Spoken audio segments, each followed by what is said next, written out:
Good afternoon. Well, there has been quite a furore about paper mile and the RAC this week. There was a headline that the Telegraph put out that said, hit petrol car drivers with paper mile tax, the RAC urges Rachel Reeves, right? There's the headline. You can see it from the Telegraph.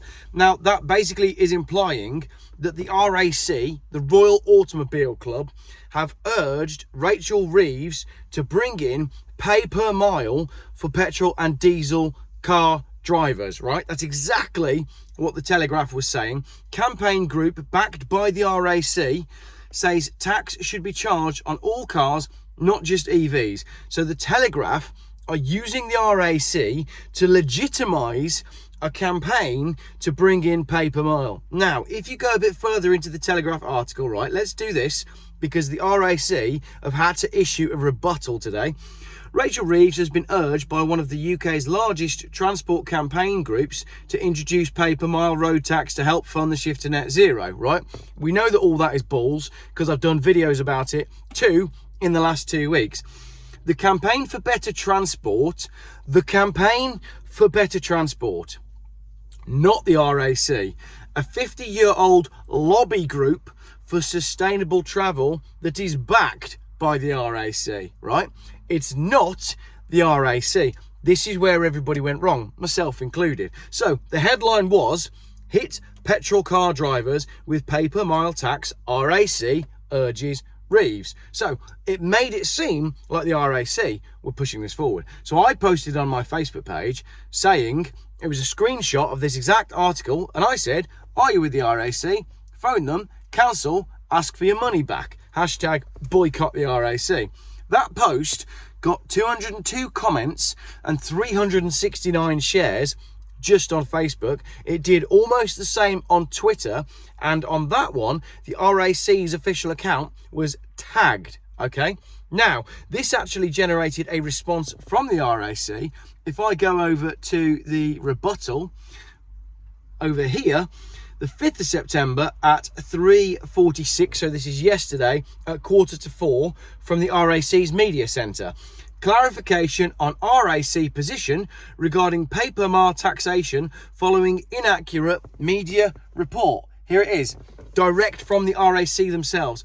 We'd like to clarify our comments about a pay per mile tax system following an inaccurate media report which implied we were suggesting an additional tax on drivers. The RAC had nothing to do with this. I do think the RAC need to have a word with how it worked out that they said that they were supporting that campaign for better transport lobby group, but this isn't on the RAC. This is completely on bad journalists pushing an agenda.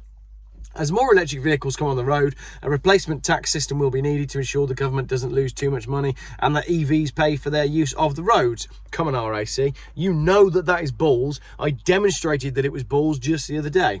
We have said consistently that whatever any new taxation system looks like, the most important thing for us is that it's simple and fair to drivers of both conventional and electric vehicles.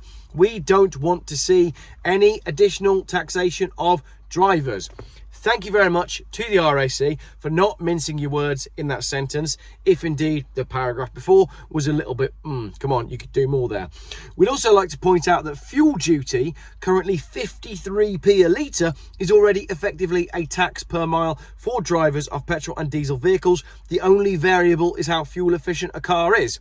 Well done, RAC, for stating the obvious that we've all been saying. We don't need pay per mile. We already pay per mile. I pay quite a lot for a mile in this car because it's capable of 150 miles an hour. Saab 95 2.3 Aero. It's actually not that bad on fuel when you drive carefully, but never mind. As fuel duty isn't printed on receipts, it's not very obvious how much tax we're paying every time we fill up. At the moment, we calculate a driver with 40 miles per gallon is paying 6 pence per mile in fuel duty, but crucially, this works out to be far more as VAT is then added on top of that and the retailer's margin. The RAC actually have gone from being the enemy this week to actually being my friend, because here they are basically saying that the whole thing is a scam and we're paying tax on top of tax on top of tax on top of tax. And the RAC are saying we don't need any additional charges. Maybe someone from the RAC can contact me and maybe they can help us form a lobby group pro motorists. There's clearly much work to be done on this, which is why we were encouraging the government to start thinking about it now. Okay, the government doesn't need to think anything at all about taxing motorists. The government doesn't need to think about a black hole that has been created by so many people adopting EVs and not paying road tax, okay? The number of people adopting EVs is not as high as the government wants us to believe, and the government knew that there was going to be a black hole because the government is the government is the thing that is driving people to go and get EVs. There is no black hole in the budget. They've created it themselves. They knew it was going to happen. The goal is pay per mile. The goal is putting the cameras up. The goal is more money. The goal is constant monitoring, and we need to stop it. I'm really glad that the RAC has posted that to clarify. Who wrote that for the Telegraph? Who was it? Let's have a look, shall we? Michael Bow, sorry. Michael Bow, I'd like you to contact me and let's have a chat about where that article came from, because that was all over the news. Someone put a press release out. Someone has written somewhere that the Campaign for Better Transport, backed by the RAC, someone wrote that, and I'd love to know why. Right, thank you very much for watching this short clarification on where we're at.